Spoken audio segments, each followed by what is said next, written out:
Hello, this is Miss Lassard, and I am here to start our new domain that we are doing for listening and learning. It's going to be a little bit different because it's on the computer and with my voice, but it's just like how we used to do it at school with our flip book and the teachers reading our stories. This story is really important because something that we want to learn about in first grade is how the United States became a country. And so today we're going to start our domain, American Independence, all about how our country started in the United States. So we'll be adding lessons, and there's going to be 5 lessons in all. And today is the first lesson, lesson 1, A New World. This is the North American continent where we live today. Many hundreds of years ago, life in North America was very different than it is today. The first people who lived in North America are known as Native Americans. The Native Americans lived in groups called tribes in different regions of North America. There were no stores like we have now, so they had to find or make everything they needed to survive, whether it was food to eat, clothing to wear, or a house in which to live in. I wonder, what was it like to be a Native American? When I look at the pictures on the side, I see North America, the place that we're learning about today in red, and below it is a picture of the Native Americans. So when we think about what it was like to be a Native American, if you look in the picture, you see the Native people, their clothes look really different than what we would wear today. I see their houses, I see these boats or canoes that they probably got around in. I don't think they had cars or planes. It looks like to get their food, they're using those plants, or they went hunting or digging in the soil looking for food.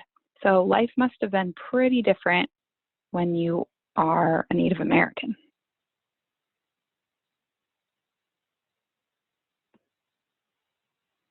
Hundreds of years later, a European explorer by the name of Christopher Columbus sailed and reached North America. But that was not where he had planned to go. Columbus set sail from Europe, hoping to find a quicker way to reach India and China, where spices, gold, and other riches were plentiful. Plentiful just means that there was a lot of it. But in 1492, when Columbus actually reached land, he and his crew did not arrive in India or China. They landed instead in North America, where they met the native people who lived there. So when Christopher Columbus landed and met these people that are in the picture on the bottom, he called them Indians. But is Christopher Columbus in India, where Indians would live? Christopher Columbus is actually in North America, but he thinks he's in India. So it's actually kind of silly that he called those people Indians, because they're not Indians, they are Native Americans.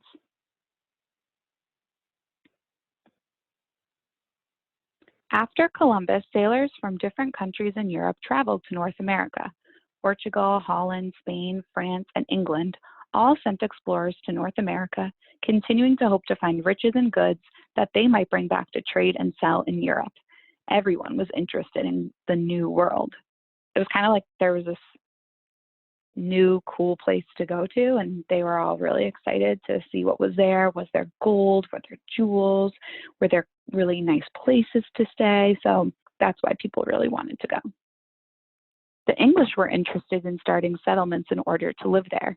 They wanted a place for their people to spread out from their small island country, England, across the Atlantic Ocean. The Pilgrims are an example of these people. The Pilgrims received help from the Native Americans to survive in the New World. So in this picture, you can see that the Native Americans are having a feast with the Pilgrims. When the Pilgrims arrived in the New World, they didn't really know what kind of food and animals were going to be there.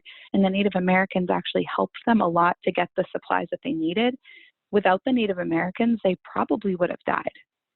So the question says, why did people want to go to the New World?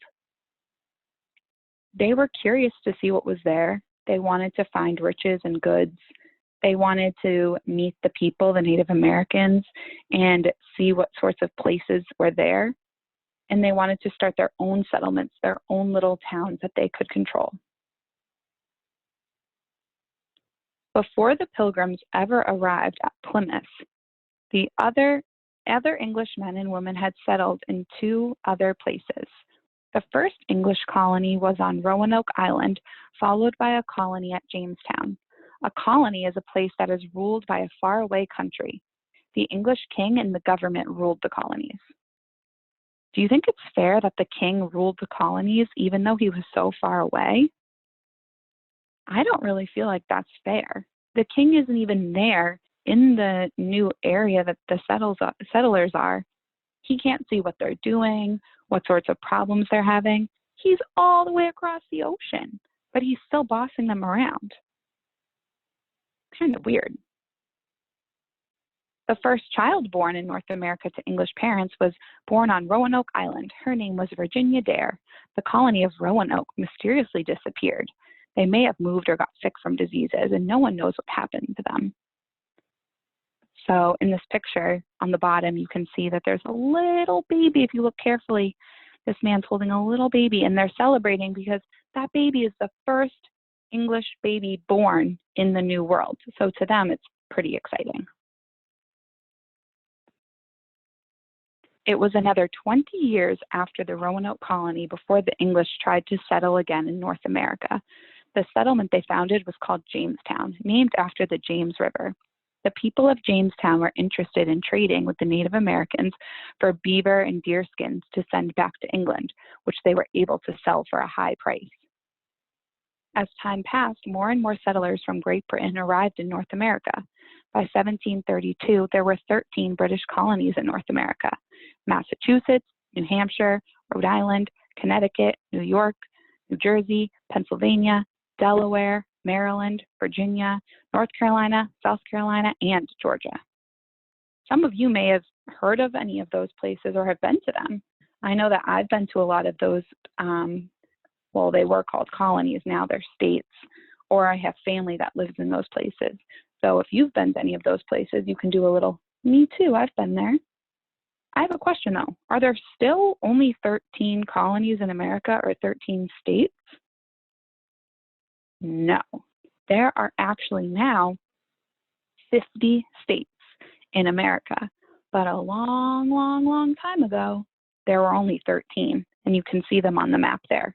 All that orange right there are the 13 colonies.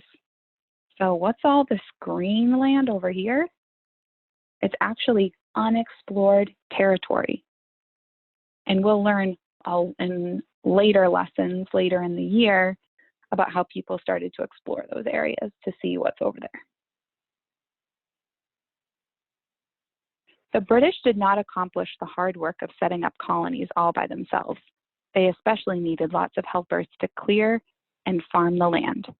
European ships brought people taken from the continent of Africa to work in the New World. The first Africans to arrive in Jamestown were probably indentured servants. This meant that they were forced to work with no pay for the English colonists for a certain number of years.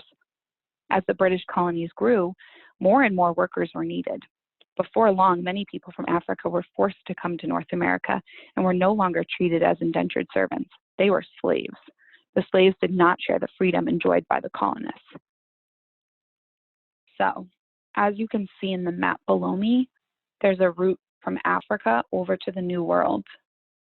Because they wanted people to work the farms and they needed a lot of people to help on their new homes and their new farms, they went to Africa and took people from their homes and brought them to the New World.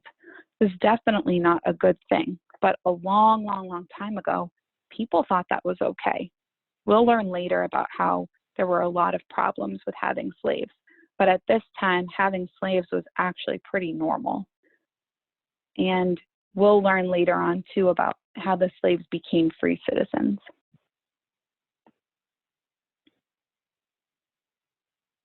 So, quick discussion circle. Who were the very first people known to live in North America?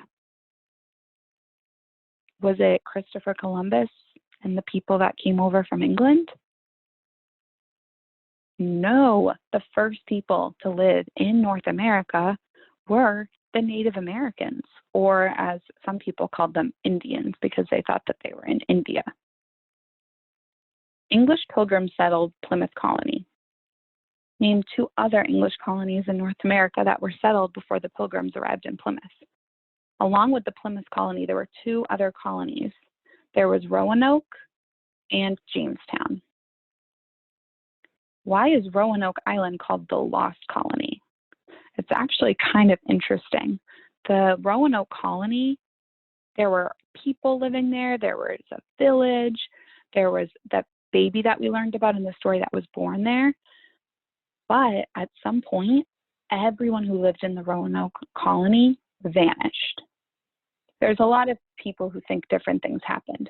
Some people think that the colonists ran out of food and maybe they tried to sail back across the ocean. Some people think that they maybe ran out of food and went towards that big green area, like the one we saw on the map, or that they dispersed into other colonies. Some people think they all might have died or gotten a disease and got really sick and had to leave the area. But since no one knows what happened, they call them the Lost Colony. How many British colonies were settled in North America? If you know it, say it. 13. There were 13 original colonies in North America. Why did the colonists want indentured servants and slaves? We did talk about this, but a long time ago, the colonists thought that it would be easier if they had slaves who could help take care of their farms, help them with building and growing their colonies. And so it was pretty normal back then to have servants and slaves. Who governed and ruled the 13 British colonies? The King of Great Britain or the people who lived in the colonies? It's kind of crazy, but the King of Britain, who was all the way across the ocean, was actually the boss of the colonies. He told them what to do. He gave them permission if they wanted to build a colony. Everything was up to him. He was a really important guy.